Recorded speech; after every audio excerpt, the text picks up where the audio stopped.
I want to talk about money. Why does it suck for everybody? The middle class is gone. The high earners struggle, and to be low earning is lethal these days. And what's going on there? That's what I want to talk about. What is going on in the world to cause these conditions? What led to this? And then I want to tie in a little bit. Being a computer scientist, I look at things in an algorithmic kind of way. So I want to tie a little into game theory. That's what I want to talk about. It's a nice evening right now. It's just a little bit before 8 p.m.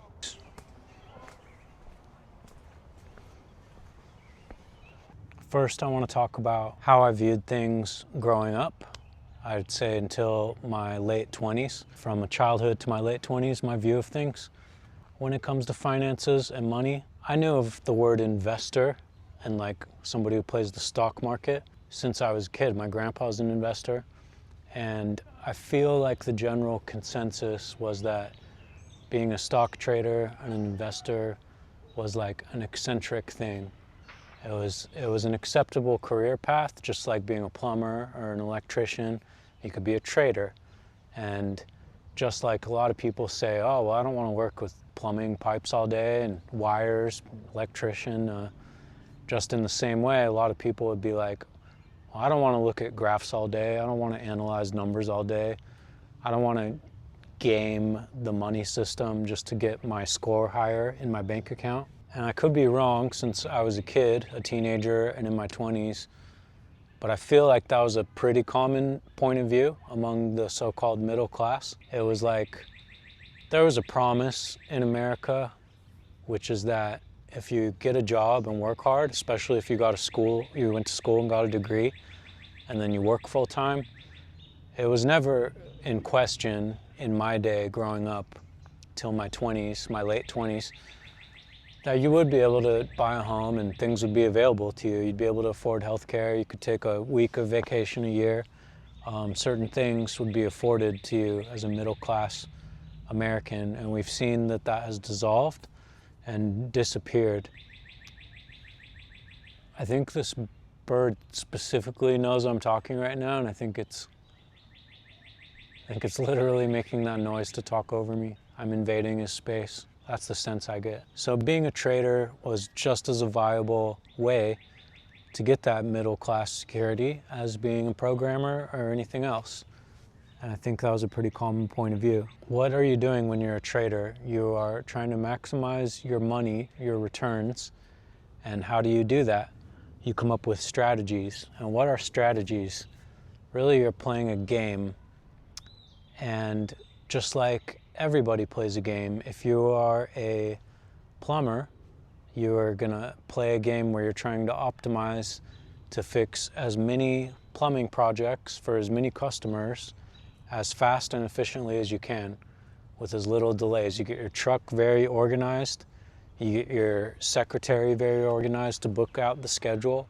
You game the system of being a plumber to make it very optimized and increase your returns. This is what everybody's doing. And what this chat is about, what I want to touch on is, in the money game, it's a little different from all the other games because it's literally boiled down to its pure form. It's just numbers, it's just formulas. It's not your plumbing parts on the shelf. It's not how many projects you can fix per day. These are all human optimizations to make. They're not pure mathematical optimizations, they're human optimizations to make. When you cross into the domain of financial games, this is pure math. You're optimizing pure formulas. And how do we optimize for pure formulas? That is a very well established field of study of mathematics and game theory and number theory and graph theory. And in fact, there's a lot of instruments and tricks that you can play, that you can exploit to play this game in a way that plumbers can't and electricians can't, and human optimizations just can stand no chance. So it'd be one thing if we were in a world of infinite resources, right? Everybody just optimizes their specific game that they're trying to play, and they see the proportional returns, and everybody gets more returns.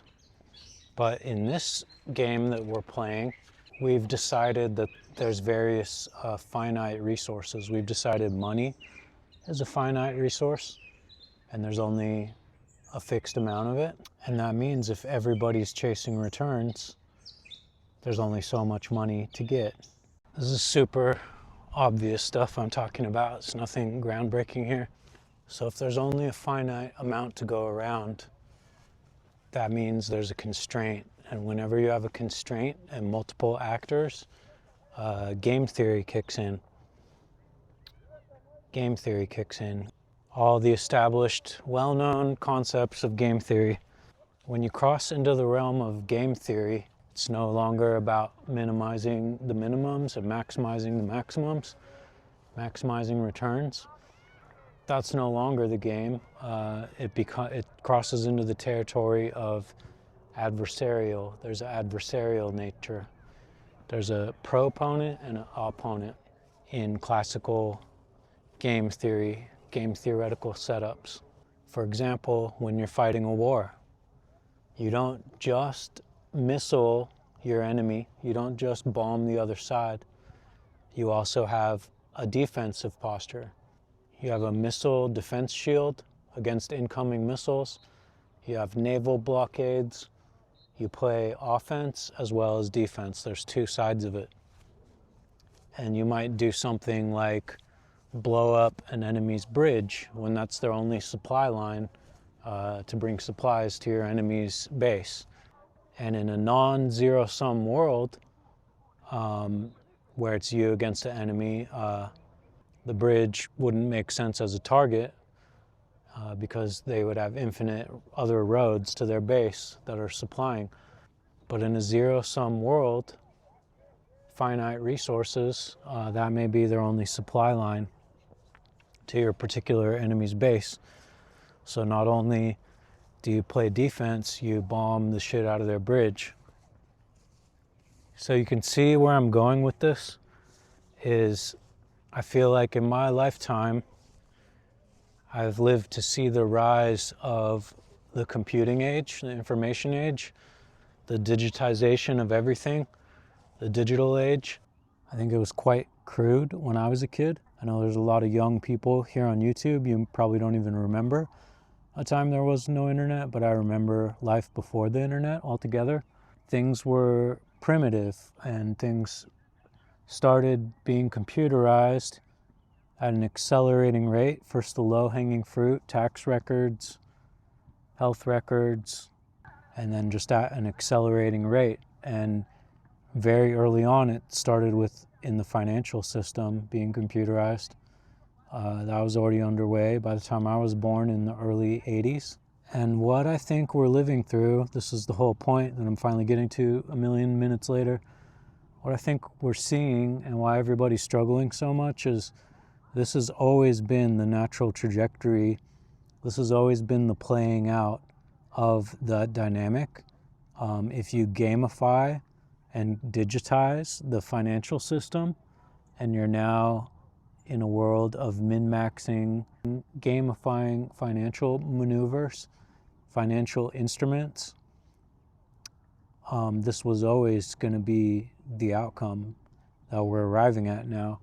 And AI has been just an additional accelerant to what was already underway. I believe we're in the late stages of even the holding capacity of this system, its ability to even still be viable at all, meaning like continuing to even support people.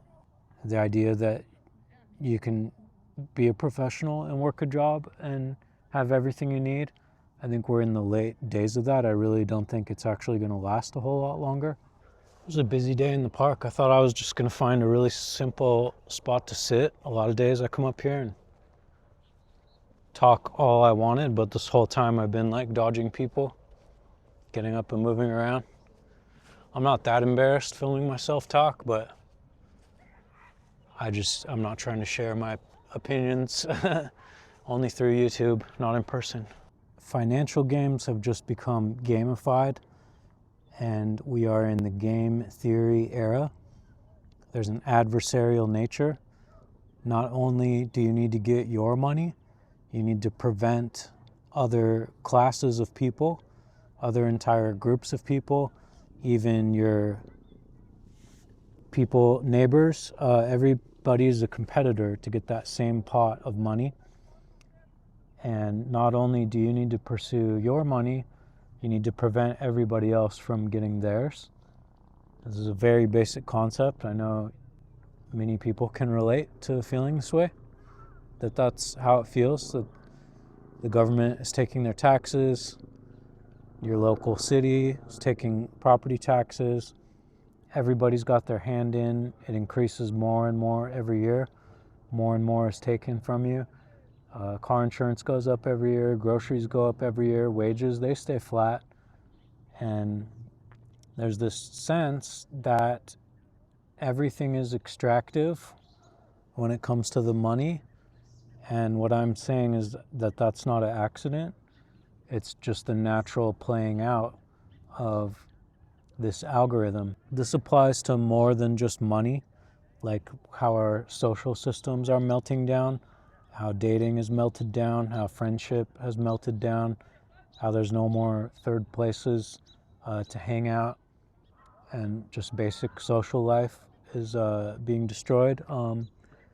None of this stuff is accident. It follows the same pattern, which is there's an algorithmic nature. There's the individual actors who are running their own algorithms with their own interests, and nobody may or may not have planned for the current outcome that we have, for things to be the way that they are. That may not have been the stated goal by making all these changes. It can just be that everybody's acting on their own individual interests, their own individual behalf, optimizing their company, optimizing their business. But it can be the case that there's an emergent property of the reality that emerges from everybody playing out of that algorithm. So this has never been a fair game. People have wanted to create a narrative and that it's a fair game. I can be a trader, you can be an electrician, and we're on even ground. They're all jobs, right? But the weapons, the tool set that you're dealing with is not in the same league. You have Michael Jordan showing up to an elementary school basketball game is basically what it's like. You have finely evolved, sophisticated financial instruments that are designed to be confusing, designed for only the most elite players to have access to and to understand in a game theoretic way, in a way that your adversaries can't access. That's the type of game we're looking at when it comes to the competition. And so the way things are now, with the inaccessibility of money, it was always going to go this direction. It was always going to be like this. And so when the game gets sufficiently hard enough, if you can no longer eat anymore, if there's nothing left to extract, there's nothing left to pay for taxes, if the game gets sufficiently hard enough, if they've won sufficiently enough at the game, you don't really have a choice anymore. Being a trader, day trader, stock trader, investor, it's no longer an optional position. It's what you must do to secure your survival. Slowly, as the algorithm plays out, everybody's forced to play the same game of financial instruments and tricks and strategies and adversarial strategies to make their neighbor lose so they can win. Not because they originally wanted to, because that becomes the only option remaining. There's this YouTube channel I would recommend called Summoning Salt, and it's about nerdy retro video games and the speedrunning community. If you're not familiar with what that is, it's how fast people can run through beginning to end and beat an entire retro video game. So, people beat Mario in 3 minutes or something. What I like about this channel is I don't even care about really gaming or gamers or speedrunning. I wrote a blog post a while ago about why I f***ing hate video games, because this is what it does. It appeals to like the male fantasy. For example, I'm able to move relatively backwards because I have slightly more than the sinking speed. Whenever I move sideways, it's because I'm slightly angled away from the cardinal direction. And every time I move from triangle to triangle, my QPU alignment changes. But cleverly, I plan. But what I love about this channel is it shows the human nature of gamification and game theory in action. As soon as there's a game to be optimized, people optimize the shit out of it. So they'll come up with custom names, custom terminology for every little step of the game that they're optimizing for. Like, oh, you missed wall skip. Oh, you missed triple jump. Like whatever, they'll come up with terminology like that. It gets to the point where they're speaking their own language. They're just so deep in the optimization. And this is exactly analogous to financial games, financial instruments. They're so complicated. Leverage moves and going short. I'm not a super finance nerd, so I don't even have a lot of these names. Options, futures, whatever, all this stuff. There's all of these contracts and just financial instruments, different rates to things, and they're purposefully designed to obfuscate and be inaccessible to everyday people. And people are so deep in this game of optimizing that it's not even an accessible world for average people anymore. That's basically it. That's basically my point of view. It's just that what we're seeing is nothing about it is very surprising. It's a natural outcome of 40, 50 years of algorithmization of every aspect of life, which then leads to gamification and game theoretical concepts playing out. I think we're reaching the point where, yeah, we don't see a middle class anymore. A middle class is like eliminated. And when things become that gamified, when they've won that much and it's that difficult, it just is gonna exacerbate the game even more. And nobody has any option left but to be a finance bro, but to be a YOLO investor themselves, but to play these games. Nobody has any option left but to do that. And my life has gone that way myself. I've become that out of feeling like there's no other choice. I've done YOLO investing. This is why I'm talking about this, because I'm working 3 full-time jobs essentially, with the 2 properties and the regular day job. And there's a reason that I'm doing that. It's not because I want to be an investor. It's not because I enjoy work. It's because I have a vision of the type of life I want to live.